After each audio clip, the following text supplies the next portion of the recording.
আবার দাড়িতে কলপ দেয়, এটাও ঠিক না। যদি আপনার বয়স কম, অনেক সময় 8 বছরের 10 বছরের ছেলে রোগের কারণে চুল পেকে যায়, ও কালি দিতে পারবে, কিন্তু বয়স্ক মানুষ কালি দেয়া ঠিক না। চিল্লা এখন ঠিক কিনা? আবার অনেকে মাথার মধ্যে পরচুলা লাগায়, আলগা চুল লাগায়, বিয়ের আগে পরচুলা লাগায় বিয়ের পিড়িতে বসে, সবাই দেখে সুন্দর, বিয়ের পরে দেখে মাথায় চুল নাই, আছে না নাই? এরকম ঘটনাও ঘটে। এক ছেলে মাথার মধ্যে চুল লাগাইছে আমির খানের চুল। কার চুল? নিজে হইলো কালাসান, চুল লাগাইছে আমির খান।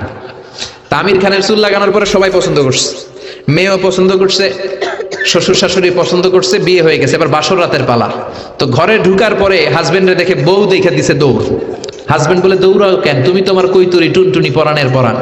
বউ কয়, তুমি তো আমার জামাই না, আগে ছিল একরকম এখন আরেক রকম, তুমি আমার জামাই হইলে তোমার সাদে মাল কই, মানে সাদে চুল কই? বিয়ের আগে মাথা ভর্তি চুল দেখলাম, আমির খানের স্টাইল দেখলাম, এখন বাসর ঘরে দেখি তোমার অন্য পুরুষ দেখা যায়, এরকম আছে না নাই?